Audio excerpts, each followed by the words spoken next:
9 de la mañana, 11 minutos. Un enorme placer recibir a la vicepresidenta de la República, Lucía Topolansky, aquí en la mañana de Arriba Gente. ¿Cómo le va? Bien, bien. Bueno, me alegro mucho. Recién estábamos, antes de que usted llegara, no estaba todavía en el estudio, estábamos viendo un informe que había preparado la producción de Arriba Gente con una serie de sanciones de leyes en estas últimas semanas que han tenido al Parlamento como protagonista de debates, de sesiones largas y en muchos casos con situaciones que venían siendo debatidas hace muchísimo tiempo. ¿Por qué se da esta suerte de cuello de botella? Nosotros le llamamos cuenta regresiva que tuvo el Parlamento o que está teniendo por estas horas. En primer término, porque somos uruguayos y dejamos todo por último momento.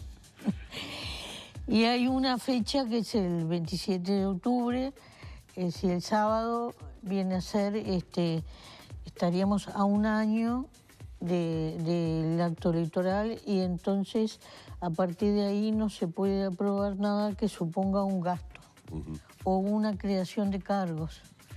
Después de pasado el periodo electoral, si hubiera una sesión extraordinaria y todo ahí sí se puede volver. Entonces, se ha juntado, siempre pasa esto. No es una novedad.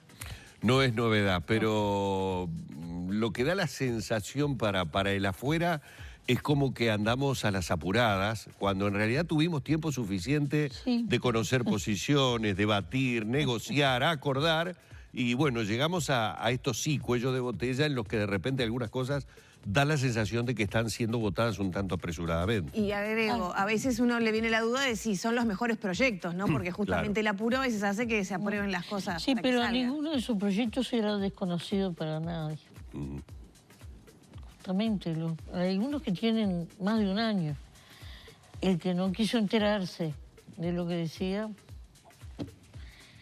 después del proceso de aprobación, como tiene ese límite, pero esto pasa siempre, esto es la rutina. Así como todavía somos impuntuales, a veces los uruguayos también somos impuntuales para esta fecha, entonces se acumulan los proyectos y bueno, hubo que hacerlo así. Ahora, Lucía, lo decíamos más temprano, el impedimento justamente durante el año previo a las elecciones de asignar presupuesto, de crear cargos, de alguna manera hace que ya se empiece a vivir prácticamente el clima electoral o el ciclo electoral, porque bueno, ahora están renunciando los directores de la oposición y del oficialismo que quieran, obviamente, bueno, pasó con Vergara, que renunció al Banco Central, ¿no? Que se quieran presentar a las próximas elecciones. Tenemos un ciclo electoral que arranca en junio del año que viene con las internas, octubre las primarias, eventualmente noviembre la segunda vuelta y mayo del 2020 las elecciones municipales. ¿No es muy largo el ciclo electoral nuestro? Yo nunca estuve de acuerdo en la separación de las elecciones municipales de las nacionales. Eso se podría haber solucionado con una suerte de voto cruzado, si no querían enganchar. Simultáneo, digamos. Sí, simultáneo, hubiera sido para el tamaño del Uruguay, para su condición económica, los costos que tienen no solo las campañas, sino el trabajo de la Corte Electoral hubiera sido más práctico, pero salió así. Así que hay que cumplir. Y la campaña electoral empezó al otro día de las elecciones.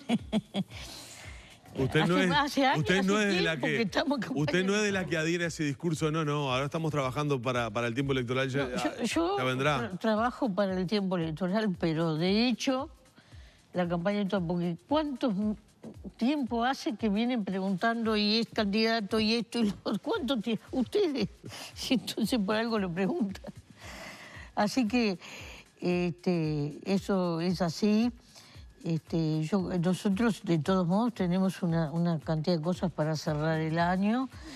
Y el año que viene va a haber trabajo parlamentario hasta septiembre, porque la legislatura, el último año termina en septiembre. Sí. Entonces, a pesar de que en junio estén las internas... A propósito, perdóneme, ¿está de acuerdo con los blancos de adelantar las internas como propusieron? No estamos de acuerdo nosotros, no le vemos justificación. Y además colapsa el trabajo de la Junta Electoral. Porque la Junta Electoral, la Corte Electoral tiene que hacer un chequeo de padrón, cierre de padrón, armar una cantidad de cosas y no le darían los tiempos. Nosotros porque coinciden las, perdón, digo, para decirle a la gente, Corte. coincide el día del domingo de las elecciones internas con la final de la Copa América. Que no juegue Uruguay ese día, pues no va nadie a votar. Bueno, uno puede ir a votar en el horario que no coincida con el horario de la Copa, así que eso no... Porque era un argumento, no es manejaba, razón. ¿no? Y distrae un Pero poco la atención, ¿no? acá nosotros hemos sido un tanto injustos con la Corte Electoral, digo yo, porque la Corte Electoral tiene que controlar no solo las elecciones nacionales y departamentales, sino las elecciones del BPS, la Universidad de la República, del INALE, una cantidad de organismos. Al punto que tuvimos que prorrogar la elección de las autoridades de UTEC porque no tienen posibilidad. Entonces, nosotros no podemos hacer así sobre el pucho cambios que no van a ayudar. Así que no va a prosperar. Y se pueden compatibilizar las dos cosas. Vamos. Sí, porque además venía por allí también el tema de que empezaban las vacaciones también de invierno, ¿no? Sí, bueno, pero ¿y cuál es el problema? El niño no vota. No. Las vacaciones de invierno, ¿cuál es su origen? Es para que no pasen frío con los el niños. Cambio climático... Para que no pasen frío. No sé si siguen teniendo razón de ser tanto las de invierno como las de primavera. No sé si tienen con el cambio climático. Pero teóricamente era un periodo de mayor frío para que se quedaran en su casa. Exacto. Ahora bien, la sociedad de consumo implantó que no, que es el momento que tienen que salir más. Entonces, Bueno, como también el mundo mueve está los al revés- motores de la economía, ¿no? El turismo. Bueno, no, es la sociedad la de industria consumo, es la cultural. sociedad de consumo, es como el día del niño, del abuelo, de la secretaria, de este, no sé. Es la sociedad de consumo, lleva de la nariz a la gente y bueno. Lucía, ya que veníamos, hablando de tiempos electorales, ¿cuáles son los fundamentos de la decisión del MPP no definirse por ningún candidato en particular y bueno, apoyar a todos hasta el Congreso? Nosotros creemos que lo más importante de aquí al Congreso es discutir la propuesta que le vamos a hacer a la gente, porque un candidato sin propuesta no tiene sentido. Y eso ha sido una larga tradición en la izquierda nacional, poner mucho foco en qué le vamos a proponer. Entonces nosotros estamos preocupados por eso, hemos hecho un documento para priorizar dentro de toda esa elaboración temática que se hizo en el frente, que es grande, es abundante y que va a haber que sintetizar y que como resultado el Congreso votará un programa. Un programa, además hay que saberlo, es un rumbo. Voy para allá. Después el detalle es el plan de gobierno, es decir, hay una diferencia. Entonces, no estamos apurados, nosotros tenemos que tener esta definición para cuando tenemos, creo que es abril el momento, cuando tengamos que presentar en la Corte las listas de los convencionales con la candidatura que apoyamos para las internas. Así que nosotros nos vamos a tomar, por más que no critico a los que estén más apurados, a los sectores o a la prensa que está recontra apurada. Entonces es bolazo eso que están negociando con Martínez, el MPP. No, nosotros no estamos negociando con ninguno en particular y además no es negociar. Nosotros estamos conversando del programa.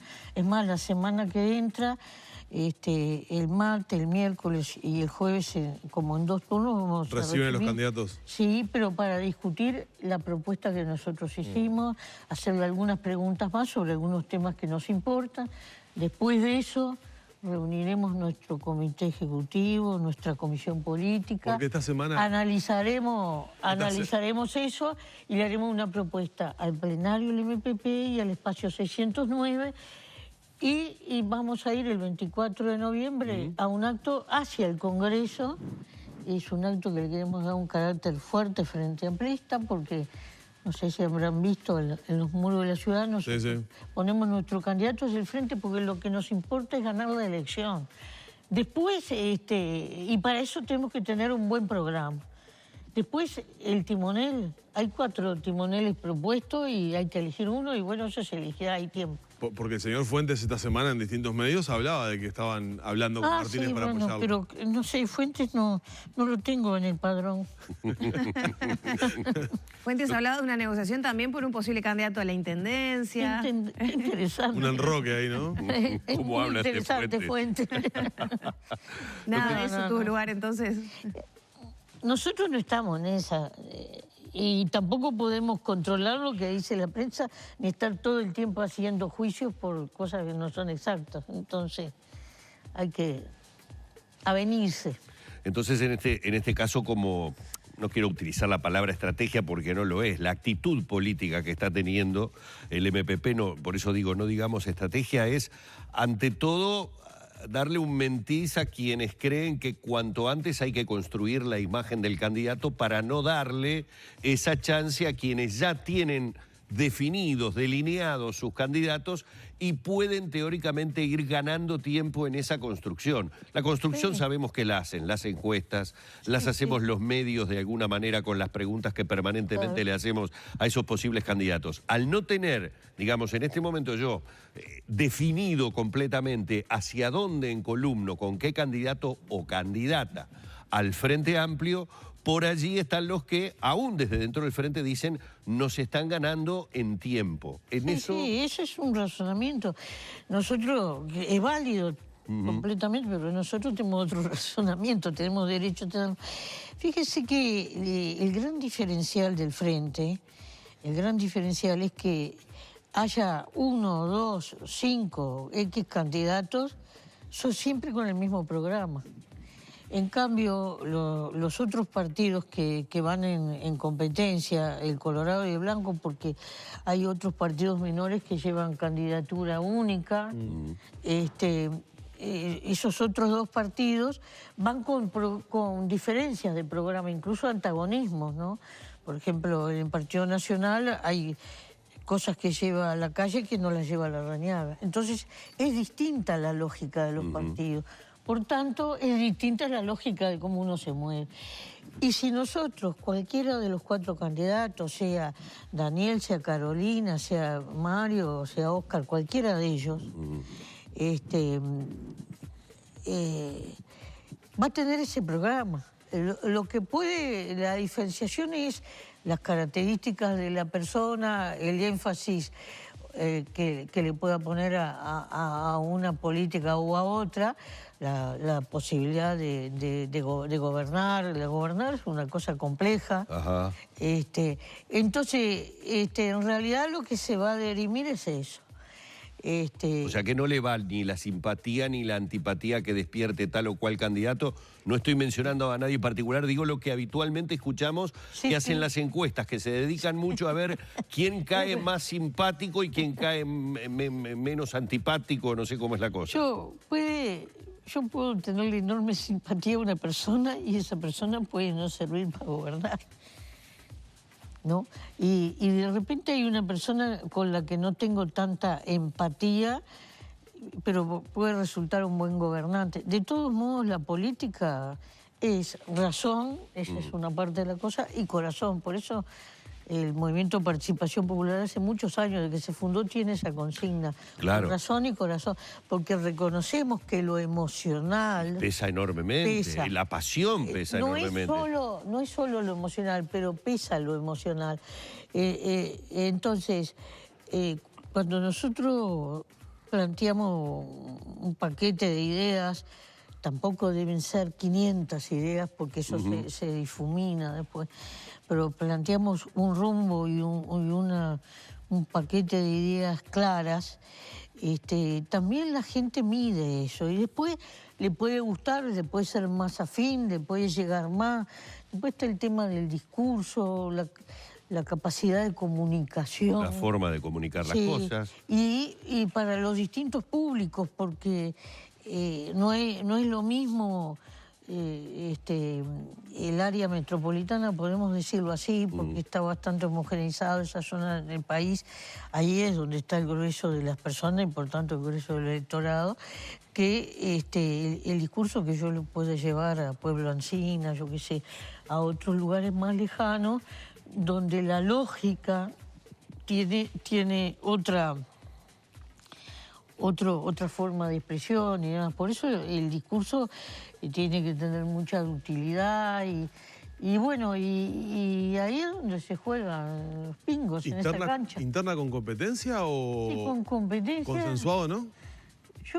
Ahí leí alguna cosa por ahí. Hay una idea, algunos compañeros del Frente piensan que si se llegara, pero eso tiene que ser un acuerdo político. No, digo, claro, pero digo, se puede estar tejiendo ahora. Si se llegara la posibilidad, el Frente transitó por muchos caminos de esto.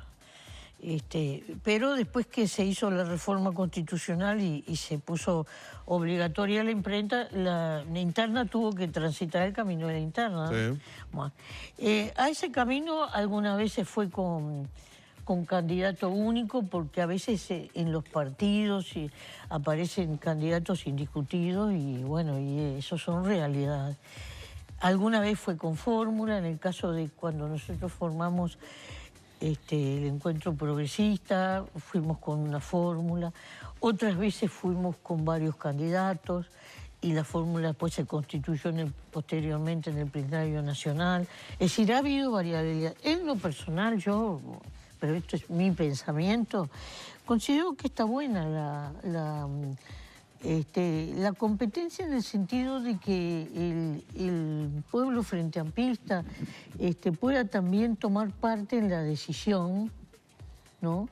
En la decisión de decir, bueno, con este programa y con esta oferta de candidatos y candidatas, elijo acá. Y parecería lo más lógico, y esto obviamente me hago totalmente cargo de lo que digo, es simplemente basándome en números y en encuestas, con todas las variables que ellas pueden tener y con sus márgenes de error, parecería lo más lógico que ese candidato sustentara popularmente esa adhesión, máxime teniendo en cuenta que el candidato que normalmente en las encuestas muestra la mayor cantidad de adhesiones no se ha presentado como precandidato, y creo que sabe de quién estoy hablando porque lo tiene muy cerca. O sea, como que de alguna manera eso convalidaría la no presencia de Mujica, que sigue siendo la persona que sigue apareciendo en las encuestas cuando él mismo ha pedido sáquenme del menú. Sí, pero eso se puede pedir, pero a uno le pueden dar bola o no. Claro, pero yo a lo que me refiero es, usted arrancó la entrevista diciendo, yo quiero que gane el Frente. Sí. Y yo le podría responder, bueno, pero si quiere que gane el Frente, tienen el candidato ahí a mano que tiene, según las encuestas, la popularidad más grande. Sí, eso es una opinión, la puedo respetar y hay compañeros, de hecho, que la tienen, pero no es la realidad. Es decir, la realidad es que él no se va a presentar y el 4 de noviembre, hoy es 26, estamos unos pocos días, el 4 de noviembre es el último día para presentar en la sede del Frente las posibles candidaturas, porque el 10 de noviembre hay un plenario cuya función es simplemente avalar esas propuestas y trasladárselas al Congreso. Así que... ¿Eso no se va a mover? No se va a mover, eso está definido. Y además siempre hay momentos en todos los partidos de cambios generacionales. Yo soy partidaria de eso. Este es un país extraño en algunas cosas, ¿no? Este es un país envejecido, ¿no? Ese es nuestro mayor problema. Porque se puede hablar de mucha cosa en el Uruguay, pero se habla poco del tema de la demografía, ¿no? Estamos clavados la aguja en 3,5 millones.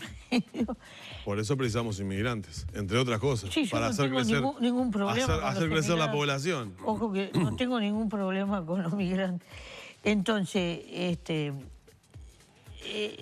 frente a esa realidad, también es un país conservador, entonces le cuesta mucho ir a un candidato joven, porque somos conservadores. Fíjese que ahí uno ve las edades del ranking de todos los que están presentados y son todos cincuentones. Acabamos de dar una solución jubilatoria a los cincuentones. Entonces, ese es nuestro chip, ¿tá? Ese es nuestro chip. Bueno, yo no sé cuál es el presidente más joven del mundo, si es Macron o algún otro, pero son realidades difíciles para el Uruguay. Pero yo de todos modos considero que es necesario, porque la política para mí es un juego de postas. Es decir, los partidos perduran en la medida de que tienen un rumbo, una idea, una propuesta, una ideología, y se va transmitiendo de generaciones. Pero si atrás no hay ninguna generación, no hay nadie para agarrar la bandera, ¿no? ¿Qué sucede? Cae en el vacío. Y además nosotros hemos visto esto en Uruguay. Hemos visto, no se han hecho tanto a nivel de partidos, pero hemos visto a nivel de sectores de los partidos, de agrupaciones de los partidos, que están muy centradas en una figura, y la figura por una razón biológica o por un accidente desaparece, y queda un agujero fantástico que no se llena y a veces hasta se va la agrupación. Se desaparece. Y incluso también por renuncia. Lo vimos hasta hace muy poquito, cuando Bordaberry renuncia al grupo de... Vamos Uruguay. Vamos Uruguay. El grupo se desagregó. Entonces, a mí me parece que eso no es bueno, porque discontinúa el pensamiento político, las propuestas. Las propuestas siempre, muchas veces abarcan un periodo, no son de un momento, de una legislatura.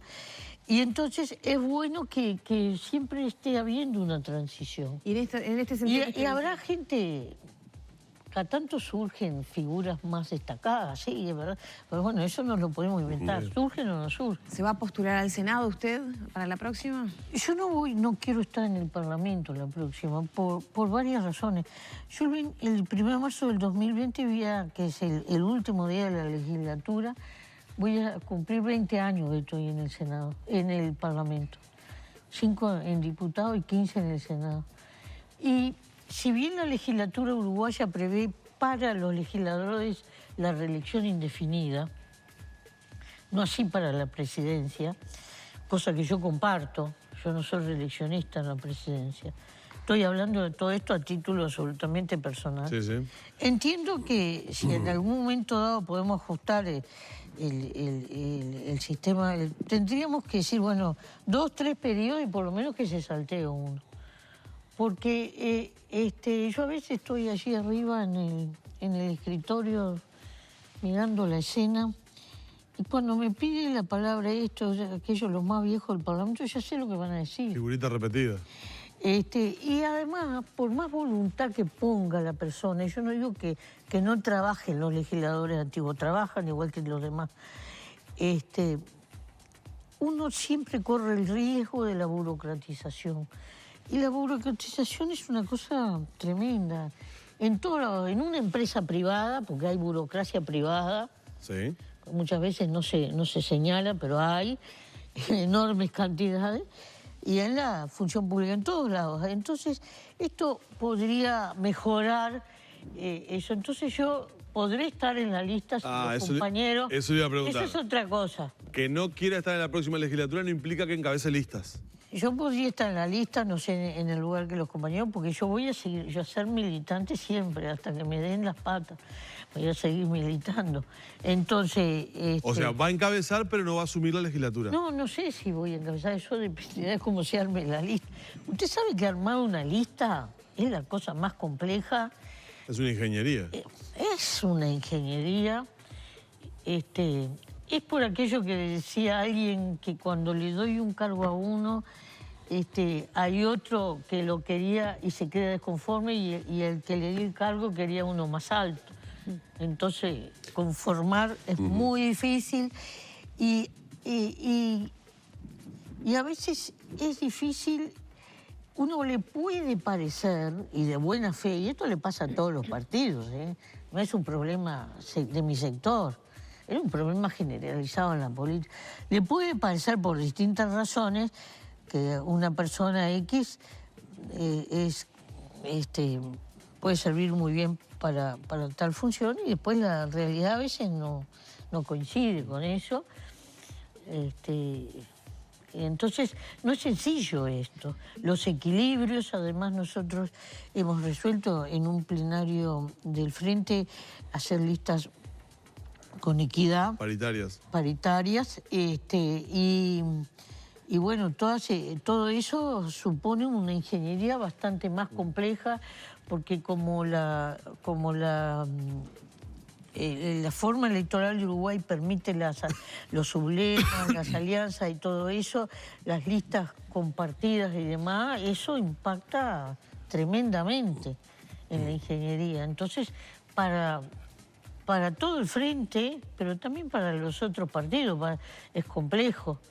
Y usted ve que en estos días este estaba con Verónica Alonso, se fue para acá, este estaba con esta, se fue para... Todo eso son ingenierías electorales, pues hasta que llega el momento que se matrizan en una hoja. ¿Y Sendik debería o no postularse al Senado? Bueno, esa es una resolución que irá a tomar un plenario que seguramente va a ser enseguida el Congreso. Yo personalmente ya he dicho mi posición de que si yo estuviera en los zapatos de él no me postularía, pero yo no puedo darle órdenes a nadie. Pero los consejos de tomarse un tiempo se vienen repitiendo de diferentes sectores, bueno, ¿no? sí, pero los consejos son consejos y punto. ¿Puede llegar a ser la espada de Damocles electoralmente para el Frente Amplio, Sendik? No creo. La espada de Damocles no creo que sea, porque situaciones de estas en el Uruguay no son nuevas. Pero yo personalmente lo haría porque en realidad creo que no me expondría a que me peguen más. Diríamos, trataría de terminar mi situación en la tranquilidad de mi casa, si fuera yo. Si yo estuviera en los zapatos, eso no tiene nada que ver con la lista, porque la lista está llena de otra cantidad de gente. Tuvieron un plenario, el otro día discutió un programa y yo no soy de las personas que meto en una bolsa. Así que no, pero yo no ordeno y mando, no soy un rey. Lo que llama la atención es que se dilata una decisión de ética.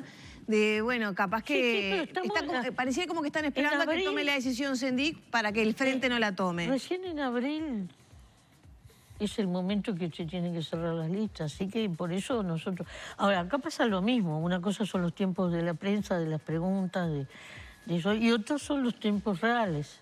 Bueno, siempre hay un desfasaje ahí. Ayer o anteayer estuvo Astori, ¿no? Y Astori en ese mismo lugar dijo, no, esto se tiene que resolver cuanto antes. No solamente es el tiempo de la prensa. También hay actores políticos de la izquierda que lo reclaman. ¿No? Que vota y que suma lo que está planteado en la última mesa política, pienso que se confirmará hoy, que hay mesa política, es hacer un plenario y ponerle fecha enseguida. El Congreso es el 1 y el 2 de diciembre.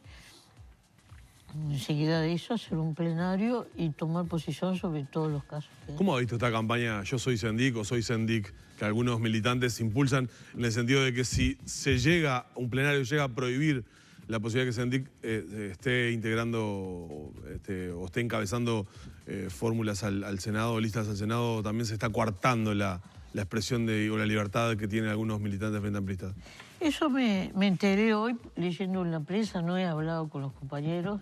Yo no soy una persona de las redes. En las redes se puede caer el mundo, y por suerte yo no me enteré. Porque por ahí circula cosas muy buenas, cosas verdaderas y una cantidad de mugre. Lo estamos viendo en los vecinos. Sí. Entonces, yo sobre redes no opino porque sería opinar sobre algo que no conozco, no sé ni cómo se maneja. Uso el celular nada más que para hablar por teléfono y leer algún mensaje de texto. No sé lo que es el WhatsApp, cómo se usa, nada de eso. No pertenezco a ese mundo. Tengo 73 años, pertenezco al mundo de la comunicación casi que alámbrica, nada más. Cuando hablé con los compañeros le preguntaré cuál es la razón de esa campaña, me sorprendió. Y bueno, el plenario tiene un estatuto y tendrá que definir y los compañeros tendrán que avenirse a lo que define el plenario. Pero es algo que agita la interna con el tema Sendik. Sí, eso, sí, ¿no? sí, pero no es el centro de la vida. Pero ¿no piensa que esto tiene una repercusión también, hablando de tiempos, ¿no? En el tiempo de la gente, que, bueno, ahora el Frente Amplio tiene el desafío de reencantar a los llamados desencantados y de recuperar... Yo soy una mujer con suerte. No me he encontrado con ningún desencantado. Y mire que todos los fines de semana estoy saliendo a actividades en la vía pública, porque hace mucho que andamos con una campaña de mate en mano pero bueno, capaz que existen, sí, puede haber, y en realidad yo puedo estar desconforme con una política u otra, pero si tengo una convicción política, la única lucha que se pierde es la que se abandona. Así que yo pienso que un compañero podrá estar desconforme, pero no va a abandonar la lucha. Si la abandona es porque renunció a la lucha, y eso sí, no he visto gente que diga, bueno, yo renuncio a la lucha. Eso sería grave, pero porque de cualquier partido, de cualquier partido, porque si hay algo con lo que concuerdo en el Uruguay es que las elecciones sean obligatorias, porque los ciudadanos tenemos derechos, pero tenemos deberes.